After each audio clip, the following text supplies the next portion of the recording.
it's Alyssa. Today we're going to read The Polar Express.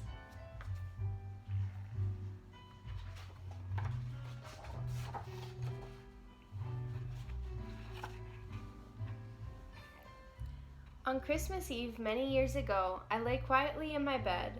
I did not rustle the sheets. I breathed slowly and silently. I was listening for a sound a friend had told me I'd never hear. The ringing bells of Santa's sleigh. There is no Santa, my friend had insisted, but I knew he was wrong. Late that night I did hear sounds, though not the ringing of bells. From outside came sounds of a hissing steam and squeaking metal. I looked through my window and saw a train standing perfectly still outside the front of my house.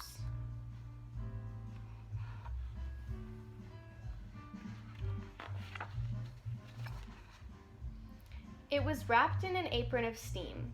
Snowflakes fell lightly around it. A conductor stood at the open door of one of the cars. He took a large pocket watch from his vest, then looked up at my window. I put on my slippers and robe. I tiptoed downstairs and out the door. "All aboard," the conductor cried out. I ran up to him. "Well," he said, "are you coming?" "Where?" I asked. "Why, to the North Pole, of course," was his answer. "This is the Polar Express." I took his outstretched hand and he pulled me aboard.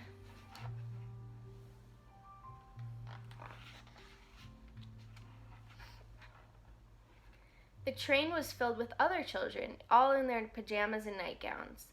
We sang Christmas carols and ate candies with nougat centers as white as snow. We drank hot cocoa as thick and rich as melted chocolate bars. Outside, the lights of towns and villages flickered in the distance as the Polar Express raced northward.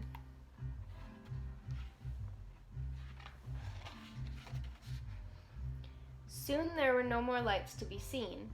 We traveled through cold, dark forests where lean wolves roamed and white-tailed rabbits hid from our train as it thundered through the quiet wilderness.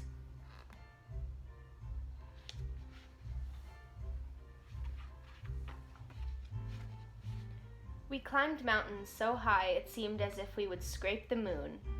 But the Polar Express never slowed down. Faster and faster we ran along, rolling over peaks and through valleys like a car on a roller coaster.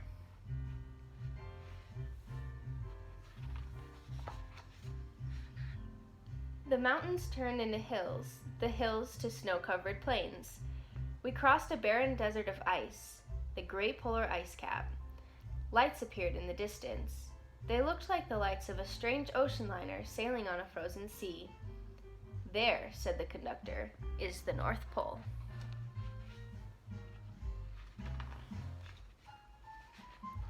The North Pole.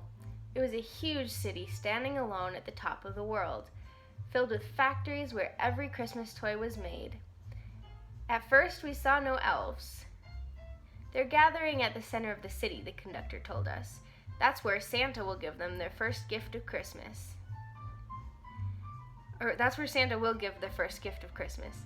"Who receives the first gift?" we all asked. The conductor answered, "He will choose one of you."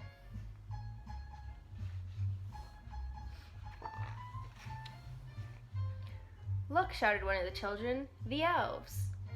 Outside we saw hundreds of elves. As our train drew closer to the center of the North Pole, we slowed to a crawl. So crowded were the streets with Santa's helpers. When the Polar Express could go no further, we stopped and the conductor led us outside.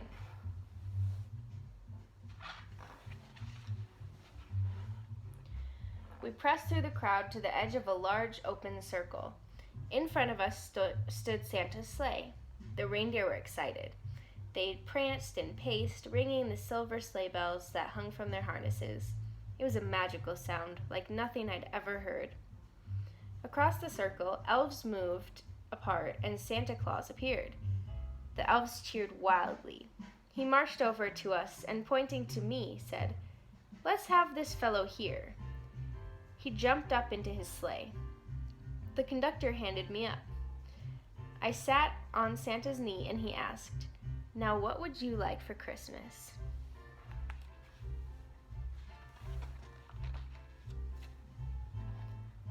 I knew that I could have any gift I could imagine. But the thing I wanted most for Christmas was not inside Santa's giant bag. What I wanted more than anything was one silver bell from Santa's sleigh. When I asked, Santa smiled. Then he gave me a hug and told an elf to cut a bell from a reindeer's harness. The elf tossed it up to Santa. He stood holding the bell high above him and called out, "The first gift of Christmas."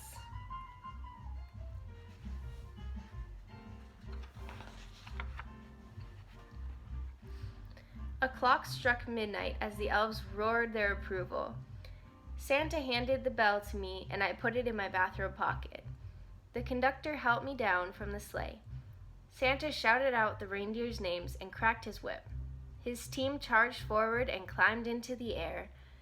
Santa circled once above us, then disappeared into the cold, dark polar sky.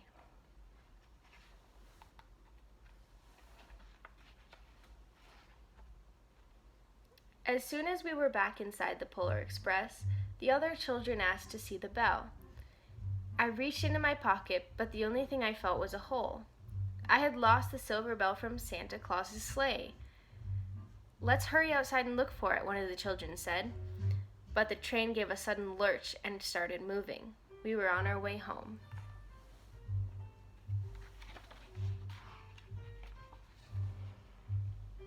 It broke my heart to lose the bell. When the train reached my house, I sadly left the other children.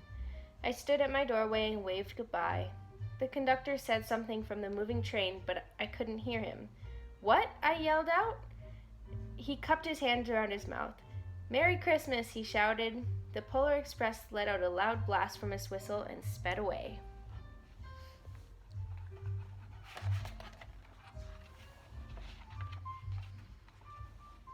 On Christmas morning, my little sister Sarah and I opened our presents. When it looked as if everything had been unwrapped, Sarah found one last small box behind the tree. It had my name on it. Inside was a silver bell.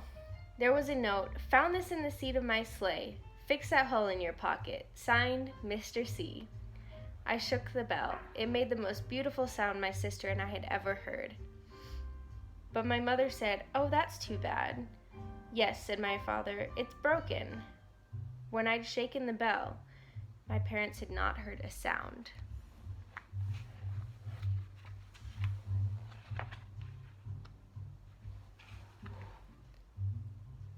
At the time, most of my friends could hear the bell, but as years passed, it fell silent for all of them.